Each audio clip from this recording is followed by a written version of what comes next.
자, 지금 오늘 아침에 기사 중에 프레임 싸움에서 밀리는 여건이다라는 기사가 나왔습니다.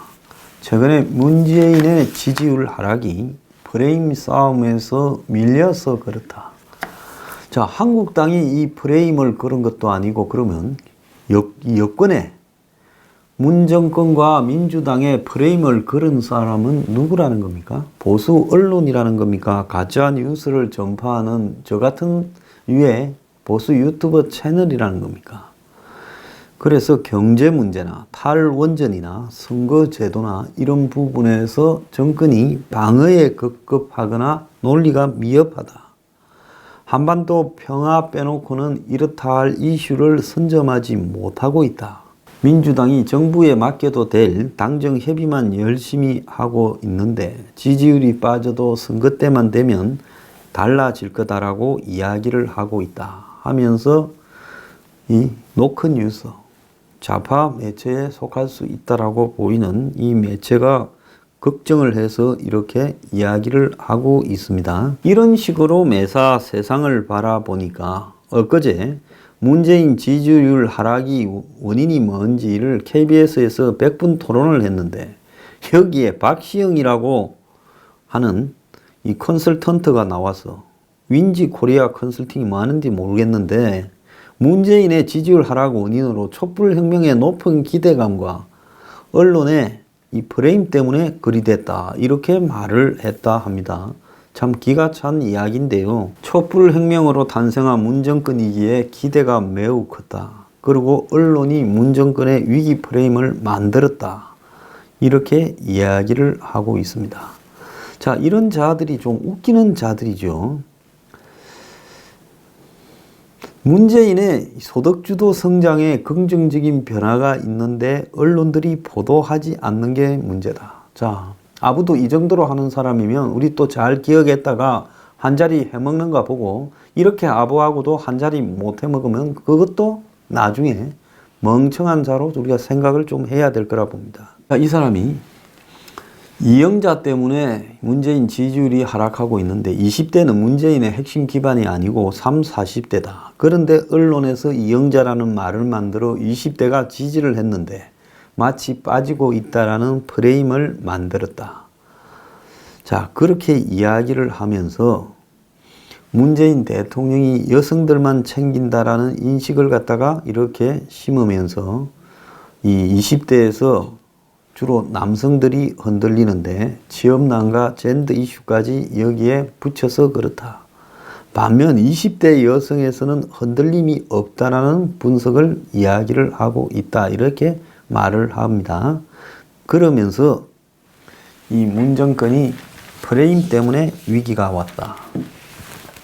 자, 그러면 프레임을 언론들이 문재인을 죽이기 위해서 프레임을 걸어가지고 사실이 아닌 걸 그럴싸하게 만들어서 완전히 문을 두들겨 잡고 있다는데 지금 언론 중에서 문을 프레임을 걸어서 흔들만한 그런 언론이 누가 있냐? 조선동아요? 2개? 근데 그 조선동아도 솔직히 할 말을 제대로 못하고 있습니다. 자, 무슨 박용훈이 불러다가 저 조사를 하고 조카를 불러다가 조사를 하고 장자연 사건이고 어떻고 했어요. 조선도 지금 몇 달째 끌고 있는 이 장자연이가 얼마나 대단한 사건인지 모르지만 이 사건에 문제가 있다면 조선의 사장이든 무슨 장무든 전무든 불러다가 빨리 조사해서 빨리 처벌하면 되죠.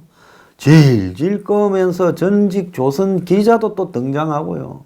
그러면서 이 사건으로 조선의 오늘 일가와 전직 기자를 갖다가 걸어놓고 끌고 가고 있습니다. 그런데 그런 조선이 문 정권에 대해서 프레임을 걸어서 코너로 몰고 있어요. 자, 이해찬이가 100일 기자간담회에서 당대표 당정협의도 매월 정례화하고 수시 당정협의도 하고 있고 당 차원에서 주 3회 최고위원회도 열어서 민생 현안도 점검하고 있다. 이렇게 말을 하고 있지만은 또 그렇게 말하는 거 말고도 부동산 같은데 이 종합부동산세 강화 공급 확대 언급하면서 부동산도 잠잠하게 잡았다. 그리고 이재명 수사 같은 데서도 신중한 입장을 보이면서 분란이 일던 당을 가라앉혔고 위기관리 능력이 드러났다.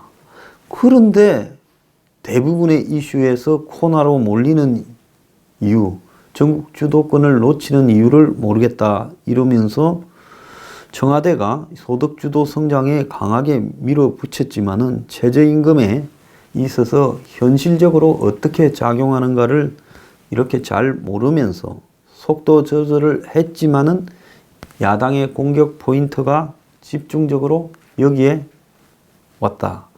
자, 그러다 보니 지금 이 문제에서 대안도 제대로 내지 못하면서 공격하는 언론과 야당의 프레임에 끌려가고 있다. 자, 그러면서 자영업자를 위한 수수료 인하, 편의점 출점 제한, 쌀 목표 가격 상향 조정, 군사시설 보호구역 해제 등 이런 실무적인 정책들을 내놨지만은 이것은 각 부처가 해야 될 실무적인 걸 그냥 이 당쟁이 끼고 앉아가지고 국민들이 별로 체감 효과를 느끼지 못하게 만들고 있고, 당 안팎에서 과거 한가닥 하던 김진표, 이용섭, 강봉균 같은 그런 이런 무게감이 있는 이 경제나 이런 행정에 있어의 달인이 별로 없어졌다. 그러다 보니까 지금 이 무게감이 떨어지는 사람들이 나라를 끌고 가게 되면서 전국 주도권을 점점 놓쳐가고 있고, 이 선거제도에서도 지금 오히려 코너에 몰리는 상황이 돼버렸다. 탈원전 문제에서도 대응이 미흡해서 끝없이 얻어맞고 있다. 자, 그러면서 한국당이 내부에 무슨 당협위원장을 현역 10대 명을 바꾸는 이부터 당권을 둘러싼 논란, 원내대표 논란, 친박 비박 논란으로 시끄러운데도 불구하고 한국당의 지지율은 올라가고 여당의 지지율이 빠지고 있어서, 자, 가랑비에 옷 젖는 식으로 점점 지지율이 떨어지면서 국정 동력을 상실해 가고 있는 거 아니냐. 한반도 평화 하나에 올인하는 청와대와 문이 지금 끌고 가는 속에서 여당의 존재감이 점점 없어지고 있다. 자, 이게 프레임에 걸려서 그렇다 이야기를 합니다. 그런데 미안하지만은요, 프레임의 문제가 아니라 한국당이 잘해서도 아니고 뭐 저 같은 사람이 매일 비판을 해봤자 그게 얼마나 먹혀들겠습니까? 가장 중요한 것은 스스로 망하고 있다는 거예요. 옛날부터 스스로 망하는 자에 대해서는 답이 없다라는 겁니다. 자, 쿠키뉴스 여론조사에서 이 사람들이 얼마가 나왔느냐. 3주마다 한 번씩 하는 국민일보 쿠키뉴스 조원 CNI 조사에서 어제 43.1을 기록했습니다. 지지율이요. 자, 그것뿐만 아닙니다. 리서치뷰 조사에서는 44.8을 기록했습니다. 자, 이 리서치뷰나 이 쿠키뉴스 조사를 보면요, 이제 지지율이 40%대 초반을 향해서 가고 있습니다. 그런데 지금 어제 RN서치라는 데서 문재인 지지율이 다시 지난주 49에서 2.5가 올라서 51.5가 됐고, 리얼 밑에도 48.4에서 50으로 올랐다는 겁니다. 근데 무엇 때문에 올랐다라고 이야기하기가 그렇잖아요. 자, 여기서 좀 더 내려가면 이제 또 갤럽도 내려야 될 거니, 이번 주 금요일 내일 나오는. 자, 그렇게 되면 이제는 걷잡을 수 없게 되는데, 그 무서운 각하께서 세계를 한번 순방하고 왔는데 또 지지율이 내려갔다 하면 이거야말로 황제의 영린을 건드리는 거니 그렇게 할 수는 없고, 이제는 각각 한 1.5, 2 정도로씩 올리는 쪽으로 방향을 틀은 것 같아요. 자, 이래 하면 이제 여론조사에다 기분 나쁠지 모르겠지만은 국민들 앞에 로 데이터를 공개하라는 겁니다. 정말로 당신들이 전화 누구한테 어떻게 돌렸고, 그래서 응답률이 그 중에 진짜 몇 프로 나왔고, 가중치를 얼마를 넣어서 어떻게 보정을 했고, 실제로 통화한 사람은 몇 명이고, 각 지도 그리고 또 더 나아가서 연령대별로 어떻게 했고 유무선 전화는 어떻게 했는지 로 데이터를 공개 좀 해봐라는 거예요. 그냥 우리가 몇 명한테 전화를 걸어서 그 중에 몇 명이 응답을 해서 응답률은 7.7%고 더 나아가서 무슨 뭐 가중치는 어떻게 돼서 총 몇 명이 답을 해서 몇 프로다 이렇게만 말하지 말고요. 실제로 한번 어떻게 했는지 볼 수 있게 로 데이터를 공개하라는 겁니다. 저는요, 찔끔찔끔 한 9주차, 10주차 빼야 되니까 한 번 움직일 때마다 0.5, 0.3, 1.2 이런 식으로 찔끔찔끔 하다가 평양 한 번 가면 한 20% 올려버리고 15% 올려버리고 김정은이 내려오면 또 15%, 20% 올려버리고 쭉 내려가다가 9월달, 8월 말부터 9월달에 평양 가기 전부터 좀 올리더라고요. 그래갖고 평양 가니까 15%, 20% 올려버렸지 않습니까? 이번에도 마찬가지예요. 김정은이 이제 오기 전 주니까, 예? 전 주니까 이제 조금 올리고, 다음 주에는 또 한 2, 3% 올리고, 그래가 김정은이 오면 또 한 15% 올려야죠. 그거 벌써 실실 작업을 합니까? 해외 순방으로 올라갔다는데 설명하는 게, 아니, 너희들이 전화 걸어서 정말로 왜 지지하는가에 해외 순방이라고 답을 한 사람이 한 명이라도 있었는지 저는 의문이에요. 이 여론조사 요것들도 정말로 다음에 한번 전부 조사를 해서 달아내야 된다고 저는 봅니다. 왜? 정말로 과학적 여론조사를 하고 있다고 보입니까? 예? 여론조사를 건드리면 그냥 두지 않겠다고 툭 하면 무슨 고소하니 옛날에 그러던데 한번 해보세요. 당신들이 하고 있는 형태가 신빙성이 있냐는 거예요. 정말로 국민들 앞에 로 데이터를 다 공개해서 보여준다면, 그래서 홈페이지에 다 올려서 우리가 전화 돌린 사람부터 해서 쫙 해서 공개한다면 저는 믿겠다는 거예요. 한번 공개해봐라는 거예요. 그 공개하기 전에 여론조사를 엄했니 어쩌니 하는 소리를 하지 말라는 겁니다. 대한민국에 2번을 대통령을 여론조사가 회사가 정했는데요. 그때 어떤 일이 있었는지 다 알면서 입을 쳐닫고 있어요. 무슨 장난을 쳤는지도 다 알면서도요. 자, 그러면서 지금 이 여론조사라고 또 문재인 좀 살려줘야 되겠다 생각이 듭니까? 해 순방 때문에 올라갔다니 기가 차지 않습니까? 자, 그런데 한국당 지금 저쪽에는 프레임이 걸려서 졌다는데 한국당은 지금 문재인이나 민주당을 향해서 프레임을 제대로 거는 게 있습니까? 프레임이라 그러면 누가 누구한테 덮어 씌워야 돼요. 단지 지금 보수 언론이 그러면 전체 보수층을 대변해서 조선동아가 그렇게 프레임을 세웠다는 겁니까? 웃기는 이야기죠. 이 두 회사도요, 겁이 나서 지금 빌빌 싸고 있습니다. 기껏해야 문재인 정권의 대기업에 이렇게 타격을 입히는 이런 부분에 대해서 열심히 대변하고 있을 뿐이죠. 자, 지금 문재인 향해서 용감하게 싸우면서 프레임을 거는 사람이 누가 있습니까? 별로 없어요. 저거 혼자 스스로 진흙탕에 빠져서 못 헤어나오고 있는 겁니다. 그런데 제가 한국당이 하고 싶은 이야기는 김정은이 방한 반대를 갖다가 말을 못할 정도의 의원들이 왜 배지를 달고 있느냐. 저런 정당이 보수 야당으로 왜 존재해야 되는가 하는 근본적인 의문을 우리가 좀 가져야 될 때다라는 생각이 듭니다. 자, 보수 야당이 한국에서 가져야 될 가장 핵심적인 가치가 뭐라고 생각을 합니까? 저는 다른 나라에서 없는 한국적 보수의 핵심 가치가 뭐냐? 저는 안보라고 생각을 합니다.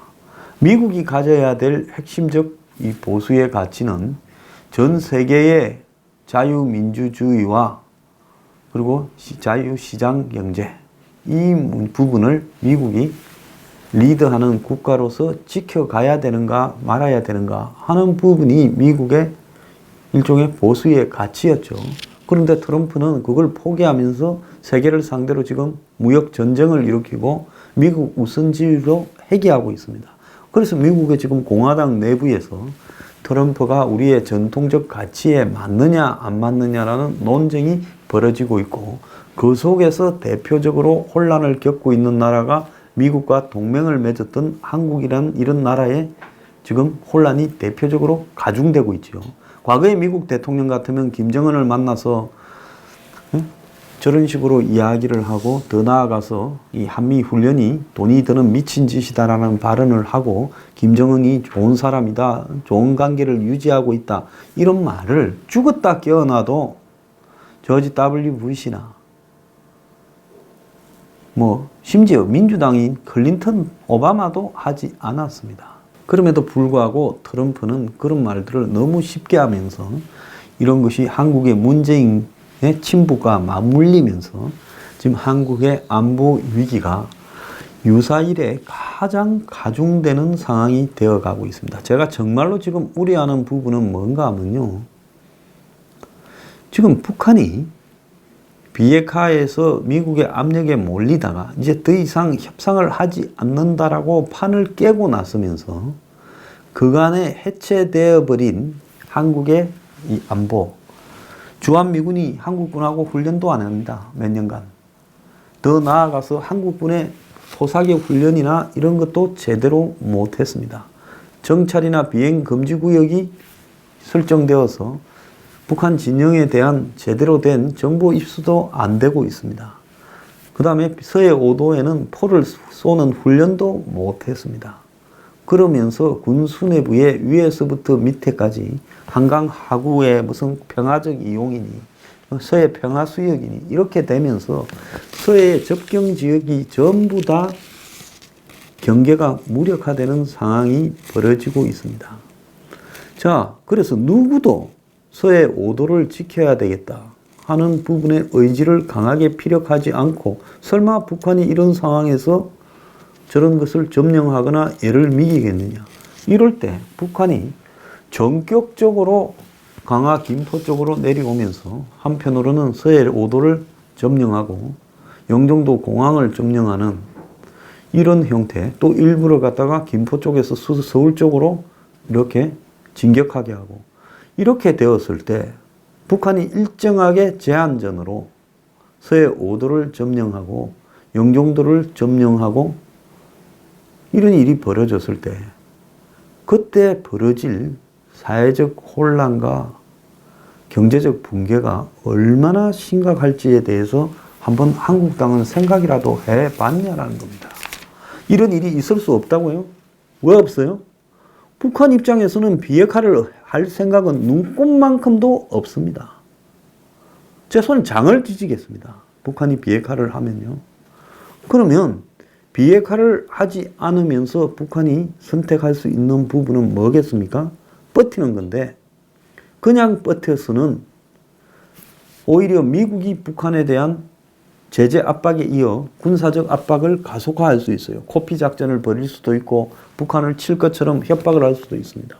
그러면 북한은 선제적인 공격이, 미국이 아닌 한국의 일부에 대한 선제적인 공격이 결국은 그것을 막을 수 있다라고 생각을 하고 서해 5도를 점령하거나 영종도를 점령해서 협상에 들어가는 겁니다. 중국을 내세워서요. 자, 북한이 서해 5도를 점령하는 동안에 미군이 나서서 그걸 막아주겠습니까? 아니죠. 하는 동안에 한두 시간 만에 점령될 거예요. 서해 5도나 영종도가요. 자, 그렇게 점령해놓고 북한이 그 다음에 서로 간에 충돌을 멈추고 중국이 나서서 미국을 앞세워서 협상하자 이렇게 되면 그때는 어떻게 할 겁니까? 아마 그때는 한국의 주식시장이 거의 붕괴되고 경제가 아주 추락하고 외국 회사들이 다 밖으로 나가고 별일이 다 벌어지고 환율이 그냥 똥값이 될 겁니다. 자, 이런 상황을 가지고 북한이 한 서너 달을 끌고 간다고 생각을 하면 어떻게 되겠습니까? 정말 감당 못할 충격을 받게 될 것이고, 그럴 때는 결국은 그걸 싸워서 회복하자는 게 아니라 북한에 매달리면서 철수하라고 어떻게 할 거고, 또 수많은 사람이 인질로 잡히고 있을 거예요. 서해 5도나. 그러잖아요. 백령도만 해도 군인이 5천 명이 있지 않습니까? 근데 그 5천 명이 싸우면서 산화할 때까지 싸울 거다. 누가 그걸 생각합니까? 지금 항공 지원도 제대로 할 수 없고, 포사격도 제대로 할 수 없는 그런 것도 안 해본 사람들이 순식간에 북한이 기습을 하면 그냥 잡히게 되죠. 대부분 아마 포로가 될 거예요. 거기 주민들도 마찬가지고요. 합쳐서 10,000명 이상이 포로가 될 겁니다. 백령도에서만도. 영종도는 또 어떻고요? 외국인 관광객부터 다 어떻게 되겠어요? 자, 이런 일이 벌어질 수 있다라는 데 대해서 지금 한국당이 말도 한마디 안 하고 있습니다. 그것은 항상 서구 꼴통들이 주장하는 항상 전쟁 위기론에 불과하다. 이게 아니라요. 북한은 핵을 가지고 도발 안 합니다. 왜? 핵을 가지고 도발을 하면 이번에는 핵으로 얻어맞는다는 걸 너무 잘 알아요. 최대한 한국의 군사력을 무력화시키고 해체하고, 특히 수도 서울 주변에 평화수욕이니 한강하구니 해서 서해 5도와 수도 서울 주변을 취약하게 만들어서 여기에 일부를 점령한 채 협상에 돌입하는, 그러면서 그걸 장기전으로 할 때 나중에 어떻게 하겠습니까? 전쟁을 안 하려면 북한이 후퇴해주면 우리가 뭘 어떻게 해주겠다라고 그렇게 협상이 들어갈 거 아닙니까? 지금 문 정권의 이런 자세나 대한민국의 군부의 자세로 봤을 때 일부가 점령당한 채 스톱해서 협상에 들어가게 되면 과연 이들이 그렇게 협상을 하면 안 된다, 우리가 싸워서 저걸 탈환하겠다라고 하겠느냐라는 겁니다. 순식간에 한 10,000명이 포로가 되어버리면, 인질이 되어버리면 그 인질 때문이라도 전쟁을 하지 못하게 될 것이다, 저는 보고 있습니다.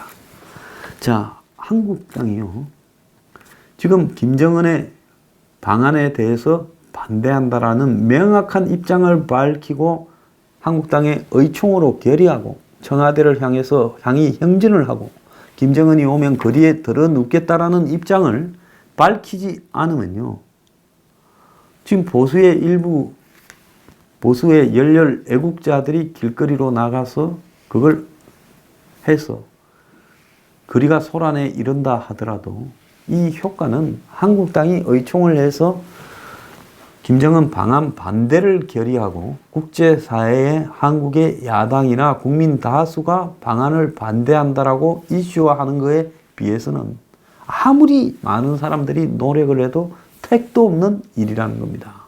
그렇다면 한국당이 지금 앞으로 벌어질 수 있는 전쟁 위기를 국민들에게 인식시키고 국방 해체를 해서는 안 된다, 군사 합의를 중단하라고 한국당이 의총에서 결의하고 그걸 지속한다면 국회를 거부하겠다고 하고, 김정은이가 지금 이 방안이 철회되지 않으면 우리 예산에 돌입할 수 없고 무기한 장외 투쟁을 해야 한다, 이래야 되는데 한국당에 지금 원내대표를 나온다라는 작자들이나 당대표라는 사람들이나 전부 하고 있는 이야기가 장외 투쟁을 생각한 건 없다 어쩐다 하면서 김정은이 오는 문제는 뭐 데리고 오면 오는 거지 우리가 어쩌겠느냐, 개인적으로 무슨 뭐 앞으로 자기가 욕심이 있는 사람들이나 페이스북에 찌적찌적거리고 자빠진 게 답니다. 자, 그렇다면 의식이 있어서 소리를 내는 홍준표, 김진태 이런 사람들도요, 페이스북 갖고 하지 말라는 겁니다. 예? 자신들부터 당에다가 요구를 하길 바래요. 의총을 소집하라고요. 왜 페이스북 정치를 합니까? 지금 북한 문제가 페이스북으로 할 만큼 한가한 문제입니까? 태극기나 보수의 열렬층의 지지를 그렇게 받고 싶다면, 안보를 중시하는 계층의 지지를 받고 싶다면 페이스북으로 하지 말라는 겁니다. 오늘 김병준이 방으로 쳐들어가서 김병준이 보고 의총을 소집하라고 요구를 하고 동료 의원들을 보고 반대 결의를 하고 국회를 보이콧하고 장외로 가자고, 예? 해람을 돌리고 하라는 겁니다. 그리고 제 방송에 나와서 그런 입장도 좀 밝히고 해보세요. 안 나옵니다. 오라 해도요. 딴 데는 실실 다녀요. 왜? 거기 가서는 좀 편한가 보죠. 안 나와요.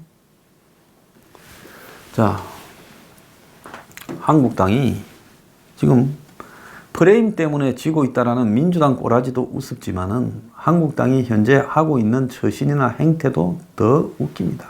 김정은이가 왔다 가거나 말거나 나는 원내대표가 되고 다음에 당대표가 되고 더 나아가서 당협위원장 자리를 유지해서 또 국회의원 한 번 더 해먹고 LA 죽도록 평생 진짜 똥칠하도록 해 드십시오. 그 좋은 자리.